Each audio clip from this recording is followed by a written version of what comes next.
Om Namo Tani Namo Tassa Bhagavato Arahato Sama Sambuddhassa Namo Tassa Bhagavato Arahato Sama Sambuddhassa Namo Tassa Bhagavato Arahato Sama Sambuddhassa Namo Tassa Bhagavato Arahato Sama Sambuddhassa Nam Mô A Di Đà Phật Văn Tì Mi Tu Kriya Cung Ông Nhung Cả Sôm A Bì Vòn Một Tuần Cái Cả Sập Biên Này Cụt Cả Đầm Bấy Tì Mùi Cư Phật Rát Na Tì Pi Vật Hoa Tì Mây Cư Sàm Đau Sĩ Cây Cử Đốp Đau Sĩ Cây Trẻ Thra Mùi Lương Sôm Nam Mô Sa Thoai Một Cung Chụp Pua ព្រះមេគុណខេត្តបាត់ដំបងព្រមទាំងព្រះអនុគុណក្រុមព្រមទាំងព្រះមន្ត្រីសង្ឃគ្រប់តានុក្រុមដោយសេចក្តីគោរពដោយសេចក្តីជ្រះថ្លាសូមនមស្ការថ្វាយបង្គំចំពោះបងគ្រូចាតកាវត្តនិមិត្តអរិយបារាមមហាវិជ្ជាក្រុងបាត់ដំបងខេត្តបាត់ដំបងឱកាសនេះសូមចម្រើនពរញញោមពុទ្ធបរិស័ទប្រុសស្រីគុណគុណយថាទាំងអស់ប៉ុណ្ណានៅក្នុងរាត្រីយប់នេះត្រូវថ្ងៃទី2ខែ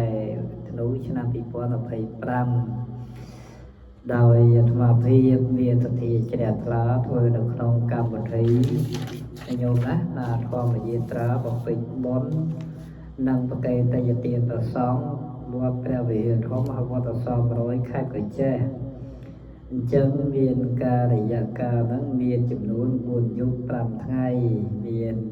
ចំនួន5ខែដែលយើងត្រូវទៅព្រះវិហារសឹកត្រែងរតនគិរីមណ្ឌលគិរីនិងខេត្តកោះចេះអញ្ចឹងញោមពុទ្ធបរិស័ទប្រុសស្រីទាំងអស់បណ្ដាសូមអញ្ជើញឲ្យបានច្រើនកកកដែលចូលរួមជាមួយអាត្មាភាពផ្ទាល់តែអាត្មាភាពគឺត្រូវគឺយកតេយ្យទានណាញោមណាក្នុងវត្តមានដូចជាអង្គណាទឹកត្រីទឹកស៊ីអ៊ីវណាញោមទឹកក្រូចទឹកសុទ្ធនិងសៀងនិងត្រីខអញ្ចឹងក្រែងញោមពុទ្ធបរិស័ទប្រុសស្រីមានសទ្ធាជ្រះថ្លាចូលរួម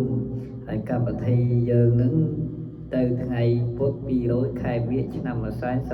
ពុទ្ធសករាជ2564ច្រឡំ69ច្រឡំ64បងមើលលេខ9ឲ្យដូចលេខ4ណាត្រូវថ្ងៃទី4នេះច្រឡំមកនេះទេហើយខែកុម្ភៈឆ្នាំ2026ណាអញ្ចឹងវិញ្ញាណោមបរិស័ទក្រៃវាទធាជ្រះថ្លាណាអ្នកបដើមបនគឺអាត្មាភាពណាព្រះវិខុជីវគូដែលគង់នៅវត្តនិមិត្តអរិយបារាមបវបជាក្រុងបាត់ដំបងខេត្តបាត់ដំបងព្រមទាំង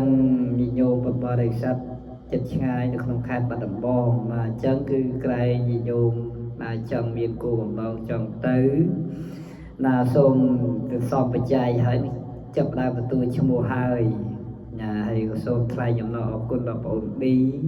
និងញោមវាសិកាផៃនិងញោមដតីដែលបានចូលរួមអង្គណាហើយក្នុងវត្តយើងដាក់អង្គ75គីឡូបងណា75គីឡូ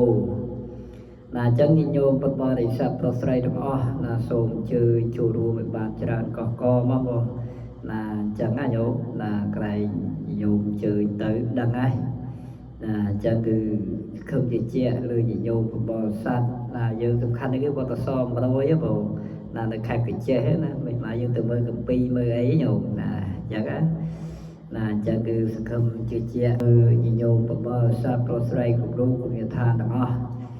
ណាអញ្ចឹងសពបច្ច័យហើយទៅក៏យើងសពបច្ច័យរះទៅណាញោមណាសពបច្ច័យរះទៅបើណាទៅថ្ងៃទាំងអស់គ្នាបើអញ្ចឹងគឺតែប៉ុណ្្នឹងបានហើយញោមណាអញ្ចឹងគឺត្រៀមបើឲ្យឡានយើងដាក់45កៅអីក្នុងម្នាក់មានចំនួន215,000រយៈកាល4យប់5ថ្ងៃណាអញ្ចឹងគឺដឹកនាំដោយអាត្មាភាពព្រះភិក្ខុជាគូណាអញ្ចឹងសូមញញោមពុទ្ធបរិស័ទត្រៀមមកទីរឿងអស់គ្នាណាហើយចាប់ដើមឡាយបន្តនេះគឺនិយាយនេះគឺចូលពី YouTube របស់អ្នកណាដែលមាន